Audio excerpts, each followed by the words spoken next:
Notre société est aux prises aujourd'hui à des défis éthiques majeurs. Le libéralisme économique, après s'être attaqué aux mœurs, s'étend désormais aux repères anthropologiques et éthiques qui fondent notre humanité et dont on veut s'affranchir. Dès lors, le relativisme éthique s'invite, s'installe et au nom de cette soi-disant liberté devient une norme. Les conséquences de cette liberté mortifère sont dramatiques. On constate chez la plupart de nos contemporains un obscurcissement de la conscience. Je pense à ce que Jean-Paul II écrivait dans l'Évangile de la vie. Le fait d'affirmer que la vie doit être défendue de la conception à la mort naturelle n'est plus évident aujourd'hui, écrivait le Saint-Père, alors que la raison elle-même, sans l'aide de la foi, est capable de l'admettre.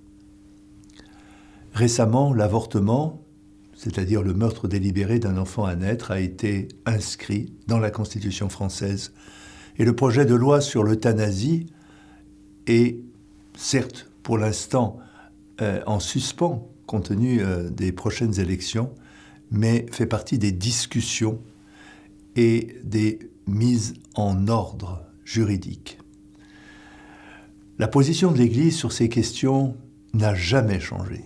L'Église, notre mère, devant les atteintes faites à la vie, n'a eu de cesse, et ce depuis des années, de réaffirmer le caractère sacré de la vie humaine, depuis la conception jusqu'à la mort naturelle, tout en dénonçant à chaque fois la culture de mort. Dans une nouvelle déclaration du Dicaster pour la doctrine de la foi, en mars 2024, Dignitas Infinita, cette déclaration fait référence à toutes les anciennes et les nouvelles attaques contre la vie humaine et la dignité de la personne. La situation actuelle est grave, mais il nous faut garder espérance.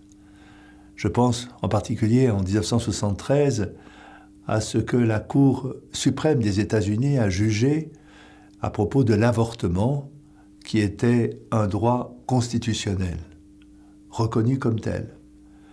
Les défenseurs de la vie aux États-Unis n'ont jamais pour autant baissé les bras.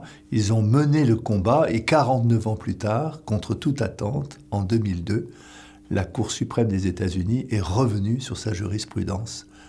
Et depuis lors, de nombreux États ont aboli l'avortement. Il nous faut à la fois prier et agir. Dans un premier temps, il faut apporter une réponse spirituelle. C'est la raison pour laquelle j'encourage vivement l'initiative portée par la pastorale de la famille et de la vie dans notre diocèse qui suggère que dans chaque paroisse du diocèse soit célébrée une messe pour la vie, et ce chaque mois. Une messe perpétuelle pour la vie et pour le refus de la législation sur l'euthanasie. Merci à chacun d'entre vous de votre engagement dans cette défense de la vie. Il en va du respect, comme je l'ai dit, de la dignité humaine. Il en va aussi profondément de notre attachement au Christ, Seigneur de la vie. La vie est un don, la vie est une grâce, à nous de l'honorer, de la respecter.